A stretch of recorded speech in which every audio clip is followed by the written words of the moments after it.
તો પાણી ભરાતા ખરસાડ ગામ બેટમાં ફેરવાયું છે। ગામનો મોટા ભાગનો વિસ્તાર પાણીમાં ગરકાવ થયો છે અને સાથે જ પ્રભાવિત થયું છે જનજીવન।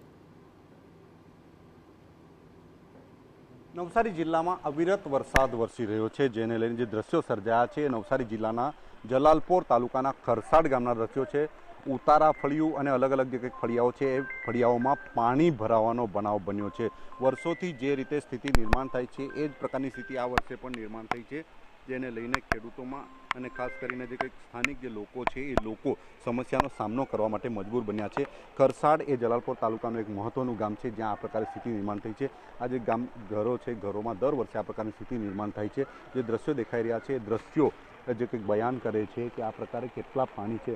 આગળની સાઈડે કે અંદરના ભાગે જતા જે 8 ફૂટ જેટલા પાણી ભરાયા હોવાની પણ વાતો લોકો કરી રહ્યા છે। આ જે દ્રશ્યો દેખાઈ રહ્યા છે એ દ્રશ્યો નવસારી શહેરના જે કંઈક ખરસાડ ગામના દ્રશ્યો છે। આ જે કંઈક પાણીની ઊંડાઈ 0.30 મીટર એટલે કે 1 ફૂટ કે તેથી વધુ હોય તો અહીંથી કોઈએ પસાર થવું નહીં એ પ્રકારના પહેલેથી જ માર્ગ અને મકાન વિભાગ દ્વારા જે કંઈક બેનરો અને બોર્ડ લગાવી દેવામાં આવ્યા છે। નવસારી શહેરના બાજુમાં જ આવેલું આ ખરસાડ ગામ છે। ખરસાડ ગામ એ અબ્રામા વિસ્તારનું ગામ છે, જ્યાં મહત્વનું ગામ છે।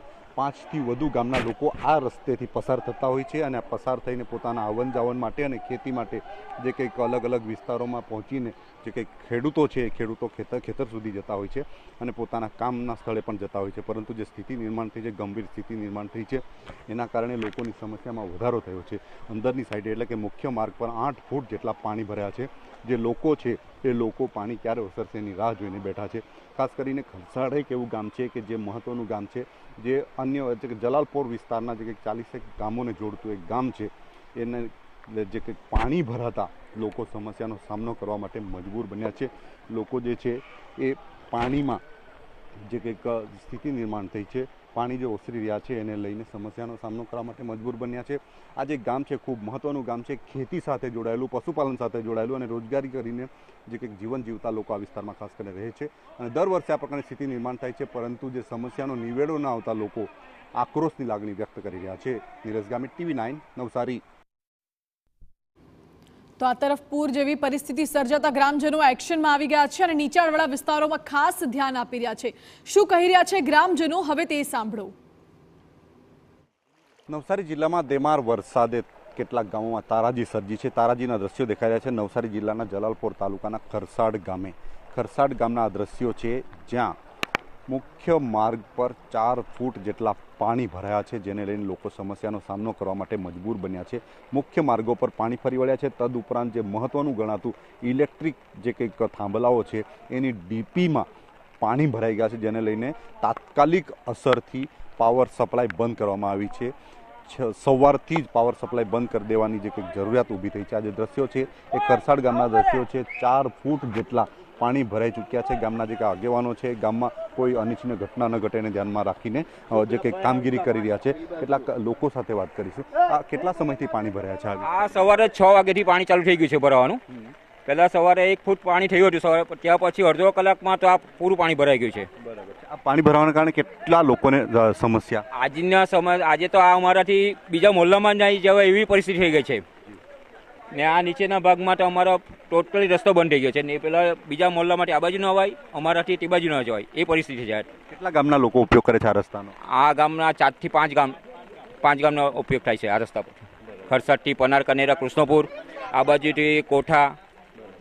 ઓકે, કેટલાક લોકો ઉપયોગ કરે છે આ રસ્તાનો અને કેવી રીતે સમસ્યા આજે ઊભી? હવે એટલે મિનિમમ પનાર, ખરસાડ, કૃષ્ણપુર એ બધા 4-5 ગામના લોકો યુઝ કરે છે અને આજે બસ સેવા બંધ થઈ ગયા હવે બધું બંધ થઈ ગયું? બધું બંધ થઈ ગયા છે, એટલે તે માટે એ લોકો સરોવરથી ફરીને પછી આવવું પડે વિદ્યાવર ગામેથી। આજે શાળા કોલેજોની શું સ્થિતિ આજે? સારસ કોલેજો એટલે અમુક છોકરા લોકો ગયેલા છે, હવે અમુક છોકરા લોકો પાછા રિટર્ન આવી જશે હવે એમ, કારણ કે હવે ગામમાં છે પાણી, તે માટે મસરા બાજુ પાણી નથી એટલે આ બધું જ પાણી છે એમ। આજે મુખ્ય માર્ગ છે? હા, આજ મુખ્ય માર્ગ છે, એટલે અમારો કૃષ્ણપુર પનાર જવા માટે આજ મુખ્ય માર્ગ કહેવાય અને પેલો બીજો પણ છે પણ તે હવે આ બંધ થઈ ગયો અમારા અંદર। અને કેટલા વર્ષોથી આ સમસ્યા ખાસ?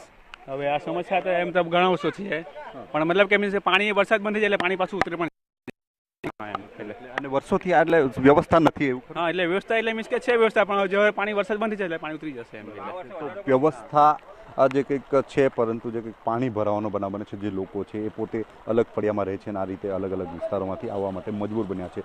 ગામના જે કંઈક યુવાનો છે એ ગામમાં કોઈ અનિચ્છનીય ઘટના ન ઘટે એને ધ્યાનમાં રાખીને અલગ અલગ વિસ્તારોમાં ફરી રહ્યા છે અને કોઈક જે કંઈક રેસ્ક્યુ કરવાની જરૂર પડે તો એના માટે પણ જે કંઈક યુવાનો છે એ તૈયાર થઈને બેઠા છે. ખાસ કરીને આ જે દ્રશ્યો દેખાઈ રહ્યા છે એ ખરસાડ ગામના દ્રશ્યો છે. ખરસાડ ગામમાં જે યુવાનો છે, યુવાનોની ટીમ ખડે પગે આ વિસ્તારોમાં ફરી રહી છે અને ફરીને કોઈ અનિચ્છનીય ઘટના ઘટે તો એને પહોંચી વળવા માટેની પણ તૈયારી જે કે ગામના યુવાનો છે એમના દ્વારા કરવામાં આવી રહી છે. ખાસ કરીને નવસારીનું આ ખરસાડ ગામ છે દર વર્ષે પાણીમાં ડૂબે છે ડ્રેનેજની વ્યવસ્થાના અભાવે, અને ખાસ કરીને દર ચોમાસે આ પ્રકારે 6 થી 8 ફૂટ જેટલા પાણી ભરાય છે, જેને લઈને લોકો સમસ્યાનો સામનો કરવો પડે છે. ખાસ કરીને ઇમરજન્સી સેવાઓ વખતે જે સમસ્યા છે ખૂબ વિકટ બની જાય છે ત્યારે યુવાનોની ટીમો મદદ માટે આગળ આવતી હોય છે. નિલેશ ગામિત, TV9 નવસારી. નવસારી બાદ દક્ષિણ ગુજરાતના ભારે વરસાદને પગલે ડાંગર અને શેરડીના મુખ્ય પાક ધરાવતો વિસ્તાર અત્યારે સારો છે. ચોમાસું અને ઉનાળુ બંને સમયે ડાંગરનો પાક લેવામાં આવે છે. ચાલુ વર્ષે નવસારી સહિત દક્ષિણ ગુજરાતમાં ખેતી માટે માફક સરનો વરસાદ વરસ્યો છે, જેના કારણે ડાંગરની વાવણી કરતા ખેડૂતોમાં ખુશી જોવા મળી. ધીમી ધારે વરસાદ અને થંભીને આવેલા વરસાદના કારણે ડાંગરના પાક માટે અનુકૂળ વાતાવરણ સર્જાયું છે. ખેડૂતો ડાંગરની વાવણીમાં જોતરાયા છે. ગુજરાતમાં ખેતી માટે માફકસરનો વરસાદ વરસી રહ્યો છે, જેને લઈને ખેડૂતોમાં ખુશીનો માહોલ સર્જાયો છે. દ્રશ્યો દેખાઈ રહ્યા છે નવસારી જે કંઈક શહેરની આજુબાજુમાં આવેલા ખેતરોની જે સ્થિતિ છે. ખાસ કરીને ખેતરોમાં મોટે ભાગે ડાંગરની ખેતી કરવામાં આવતી હોય છે. ડાંગર માટે માફકસરનો વરસાદ થયો હોવાના કારણે ખેડૂતોમાં ખુશીની જે કંઈક લાગણી વ્યાપી છે. નવસારી જિલ્લામાં ખાસ કરીને 50,000 હેક્ટરથી વધુ વિસ્તારમાં ડાંગરનો પાક લેવામાં આવે છે અને સારી એવી રકમ ખેડૂતો ડાંગરના પાકથી કમાવે છે. જે માફકસરનો વરસાદ થયો છે, કેટલાક ખેડૂતો સાથે વાત કરીશું જે વરસાદ વરસી રહ્યો છે, જેની સ્થિતિ છે એને લઈને. કેતનભાઈ, કેવા પ્રકારની સ્થિતિ છે? ખાસ કરીને આજે વરસાદ વરસ્યો છે, કેવો વરસાદ કહી શકાય ડાંગર માટે? મારું નામ કેતનભાઈ રમણભાઈ પટેલ છે. હું તવડી ગામનો રહેવાસી છું અને આ સાઉથ ગુજરાતમાં જે ડાંગરની ખેતી વધુમાં વધુ થતી હોય છે અને આ વર્ષે જે વરસાદ વરસી રહ્યો છે એ ડાંગરની ખેતી માટે ખૂબ સરસ છે. એના માટે ખેડૂતો એટલા ખુશ છે અને બધું તમે જોઈ શકો છો.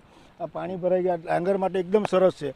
હવે પછી થોડો કંઈ વિરામ રહી અને તો કંઈ ખેતી માટે સારું થાય અને આ વર્ષે એવું લાગી રહ્યું છે કે ડાંગર માટે ખૂબ સરસ વરસાદ થઈ રહ્યો છે. ડાંગરથી કેટલો ફાયદો થતો હોય છે ખેડૂતોને? ખાસ કરીને એકચ્યુઅલી આખા વર્ષનું ખાવાનું તો થઈ જ જાય, પણ પછી જે મોટા ખેડૂત છે એમના માટે તો ઘણો ફરક પડે છે. અને કેટલા વિસ્તારોમાં કેટલા ખેડૂતો સંકળાયેલા હોય એવું લાગે છે આ વિસ્તારોમાં મોટે ભાગે? આ પૂરો સાઉથ ગુજરાત તો ટોટલી મોટે ભાગે શેરડી અને ડાંગર પર જ નિર્ભર કરતો હોય છે. તો ખાસ કરીને ડાંગર એક એવો પાક છે જે મહત્વનો પાક છે અને ખાસ કરીને ખેડૂતો માટે મહત્વનો ગણી શકાય એવો ડાંગરનો પાક ખેડૂતો માટે માફકસરનો વરસાદ વરસતા ખેડૂતોમાં ખુશીની લાગણી વ્યાપી છે અને ખેડૂતો માટે આજે ફાયદાનો સોદો કહી શકાય પ્રકારનો જે વરસાદ છે એને લઈને ખેડૂતોમાં ખુશીની લહેર વ્યાપી છે. સમગ્ર દક્ષિણ ગુજરાતમાં મોટે ભાગે 2 લાખ હેક્ટરથી વધુ વિસ્તારમાં ડાંગરની ખેતી કરવામાં આવે છે અને એ ખેડૂતો માટે આધારરૂપ પાક ગણવામાં આવે છે. વરસાદની જે કંઈક સ્થિતિ છે, માફકસરનો વરસાદ સૌ કોઈ માટે લાભદાયી અને ફાયદાકારક ગણી શકાય. નિલેશ ગામિત, TV9 નવસારી.